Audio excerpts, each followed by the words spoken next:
Magandang hapon po sa ating lahat. Tayo po ngayon ay nasa kay-anim na araw ng nobina para sa kapistahan ng Mahal na Birhen ng Medalla Milagrosa. Isama po natin sa ating panalangin ang espesyal na inisyon ng Castellano Capson family, Arlega and Cesar family,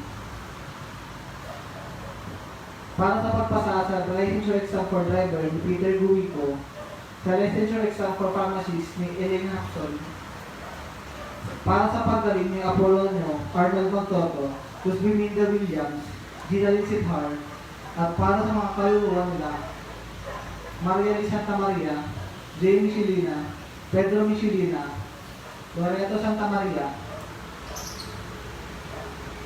Estrella Abuladora, Julie Roa, Raul Roa, Sonia Paula Roa, Eric Roa, Gloria Roa, Dolores, Rufo Jr. and Sr., Jenny, Cesar, Andy, Almeda, Teliza, Celsa, Efren, Romualdo, Estrella, Julie, Eric, Gloria, Gloria, Sonia, Raul, Jose, Caprasa, Paulino, Antonina, Valentina, at Gerardo.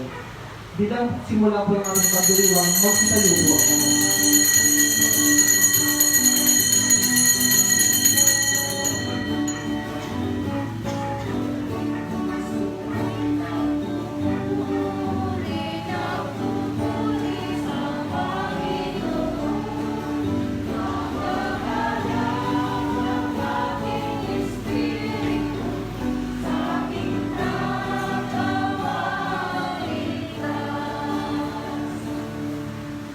Sa ngalan ng Ama at Anak ng Espiritu Santo. Amen. Sumainyo ang Panginoon. At sumayin. Mga kapatid, ginugulitan natin sa San Columbano, Abad, at kasabay nito, patuloy tayong naghahanda para sa kapistahan ng ating mahal na ina. Upang maging marapat-dapat tayong gumanap sa pagdiriwang na ito, manahimik tayo sa mandali at suriin natin ang ating mga sarili.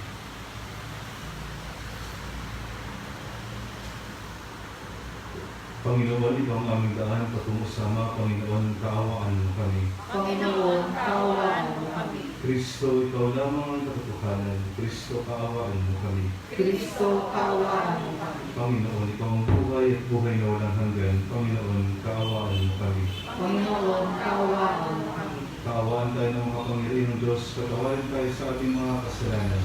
At patnubayan tayo sa buhay na walang hanggan. Amen. Manalangin tayo.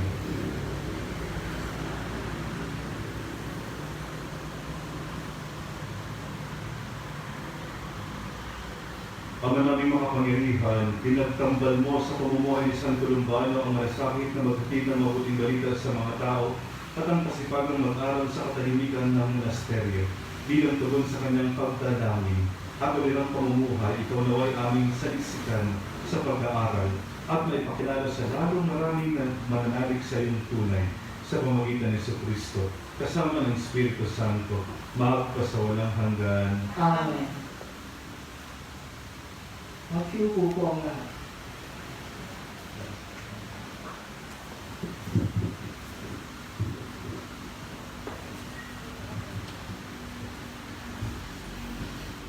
Pagbasa mula sa aklat ni Propeta Daniel. Noong mga araw na iyon, sinabi ni Daniel kay Nabucodonosor, "Mahal na hari, ang napanaginip ninyo ay isang malaki at nakasilaw na rebulto. Nakatayo ito sa harap ninyo at nakakatakot tignan. Ang ulo nito ay dalisay na ginto, pila ang dibdib at mga bisig, tanso ang tiyan at mga hita. Ang mga binti at mga paa ay bakal at luwag. Habang ito'y tinitignan ninyo, mga batong natipak sa bundok, bumagsak sa mga paa ng rebulto at nadurog ang mga paa. Pagkatapos nadurog din lahat ang bakal, luwad, tanso at silak at ginto, ano pat naging parang ipa. Tinangay ito ng hangin at walang naiwan kahit bakat. Samantala, ang tipak na batong bumagsak dito ay naging isang napakalaking bundok na pumuno sa buong daigdig. Mahal na hari, yan po ang inyong panaginip at narito naman ang kahulugan. Kayo ay pinagkalooban ng Diyos na kaharian, pinuspos ng kapangyarihan, kapamahalaan at karangalan. Niloob ng Diyos na masakop ninyo ang lahat ng tao, hayop at ibon sa lahat ng dako. Kayo ang katumbas ng ulong ginto. Ang susunod sa inyo ay ikalawang kaharian, ngunit mahina kaysa sa inyo. Pagkatapos, lilitaw ang pangatlong kaharian na sinasagitan ng tanso at sasakupin nito ang mga naunang kaharian. Ang pang-apat na kaharian ay sintigas ng bakal, katulad ng nagagawa ng bakal, dudurugin ng kaharian nito ang buong daigdig. Ang ibig namang sabihin ng nakita ninyong mga paa na yari sa bakal at luwad ay ito. Mahahati ang kaharian, ngunit mananatili ang tigas ng bakal, pagkat ito'y pinaghalong bakal at luwad. Ganito naman ang ibig sabihin ng mga paangyari sa pinaghalong bakal at luwad. Magiging makapangyarihan ang kaharian, ngunit madaling babagsak. Ang kahulugan ng pinagsamang bakal at putik ay haluang pag-aasawa. Ngunit hindi ito magtatagal kung paanong di maaaring paghaluin ang bakal at putik. Sa panahon ng mga haring yaon, ang Diyos ay magtitindig ng isang kahariang hindi maibabagsak kailanman, ni masasakop ni numan. Dudurugin nito at ganap na wawasakin ang iba pang kaharian. Ano pat hindi na makapabangon ang mga iyon kahit kailan. Ang katulad nito ay ang tipak ng batong dumurog sa rebultong yari sa bakal, luwad, tanso, pilak at ginto. Mahal na hari, ang mangyayari sa hinaharap ay pinaalam na sa inyo ang dakilang Diyos. Yan po ang inyong panaginip at ang kanyang kahulugan. Ang salita ng Diyos. Salamat. Salmong tugunan, dakila't papurihan ang poon magpakailanman. Purihin ninyo ang Panginoon, kayong lahat ng mga nilikha. Awitan siya ng papuri at dakilain magpakailanman.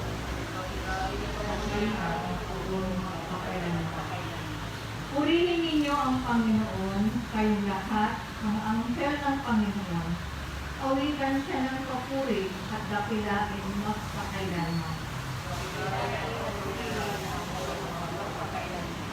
Purihin ninyo ang Panginoon, kayong lahat mga kalangitan. Awitan siya ng papuri at dakilain magpakailanman. Purihin ninyo ang Panginoon, kayong lahat mga tubig sa ibabaw ng langit. Awitan siya ng papuri at dakilain magpakailanman. Ang buong magpakailanman. Purihin ninyo ang Panginoon, kayong lahat ng bumubuo ng kanyang hukbo. Awitan siya ng papuri at dakilain magpakailanman.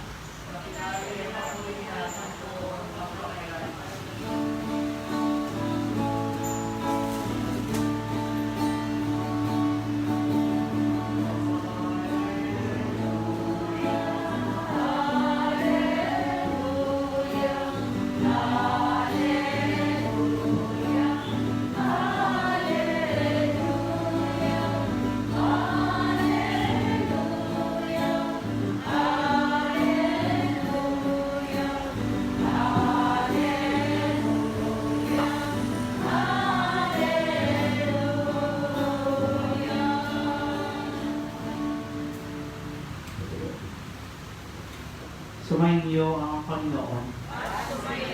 Ang mabuting balita ng Panginoon ayon kay San Lucas. Noong panahong iyon, pinag-uusapan ng ilang tao ang templo, ang kahangahangang mga bato na ginagamit dito at ang mga palamuti nito na inihandog ng mga tao. Kaya't sinabi ni Jesus, darating ang panahong lahat ng nakikita ninyong iyan ay iguguho. Walang batong ititira sa ibabaw ng kapwa bato. Tinanong nila si Jesus, Guro, kailan po ito mangyayari? At ano ang magiging palatandaan na ito'y magaganap na? Sumagot siya, mag-ingat kayo at nang hindi mailigaw ni numan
iyong mga kamay. Sa kaulian at karangalan sa ating at sa buong sambayan ng iyong banal. Ama naming lumikha, tunghayin mo ang aming paghahain ng mga alay sa pagbulita kay San Columbano. Ipagkalumpong ang pagdiriwang namin sa pagpapakasakit ng anak ay aming matulan at aming maganap sa pamagitan ni Jesucristo kasama ng Espiritu Santo magpasawalang hanggan.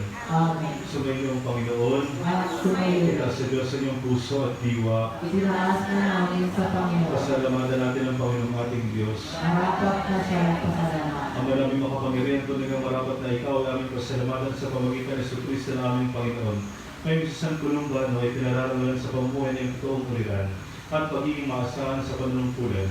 Kaya si Jesucristo na maasahan sa katapatan ay nihahayag sa pangasiwa sa sambayanan.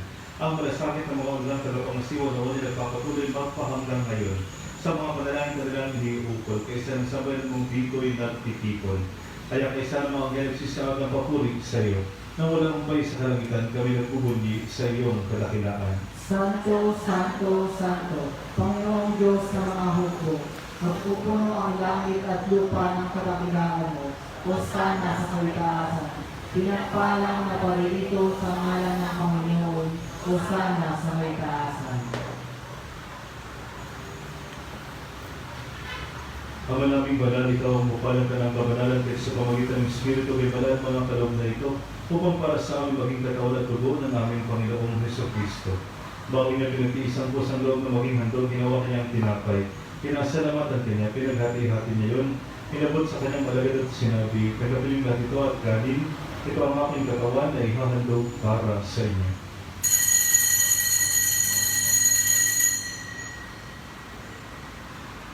Gayun din naman, matapos ang mapulan nilawa kanyang kalis, hindi kanyang pinasalamatan. Inabot na ang kalis sa kanyang malagad at sinabi, "Kagapiling lahat ito at inumin, ito ang kalis ng aking dugo ng bago walang hanggang tipan. Ang aking dugo ay bubuhos para sa inyo para sa lahat sa kipagpapatawad ng mga kasalanan. Gawin ninyo ito sa pag-alaala sa akin."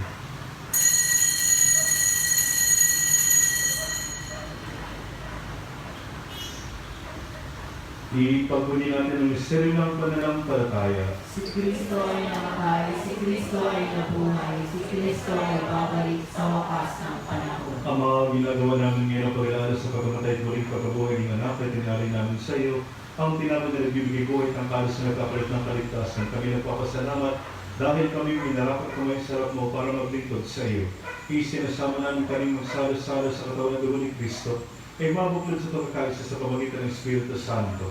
Amanin natin ang simbang na hirap sa buong daigdig, pustusin mo kami sa pag-ibig. Kaya San Francisco namin, Papa, nagpapalami namin ng Obispo at ng kanang kaparian.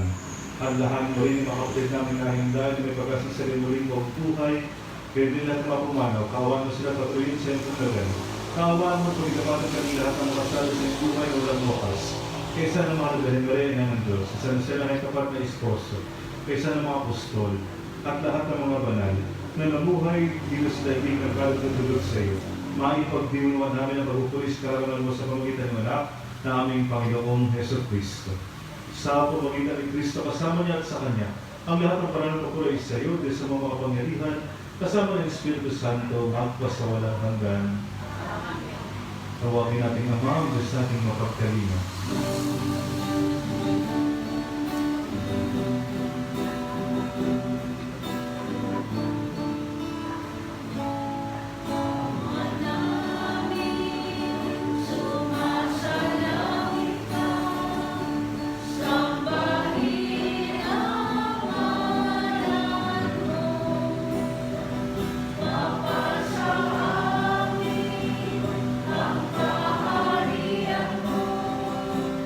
So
Manalangin tayo.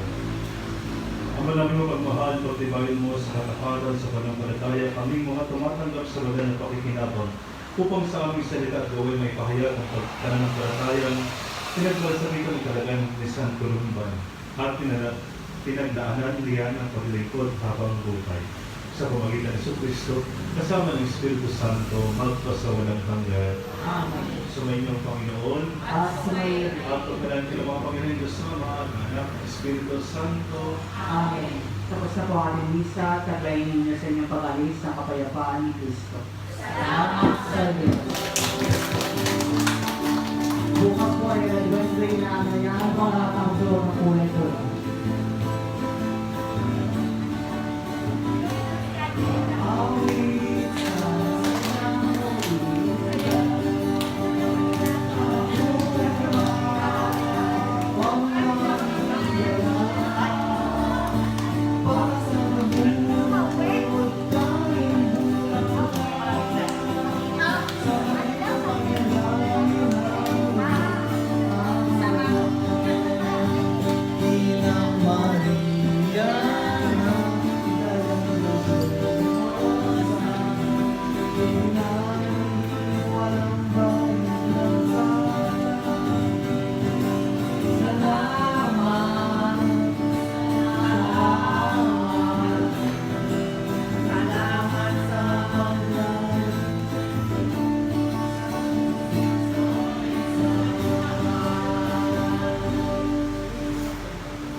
Wednesday na yan ang lahat ng suot ng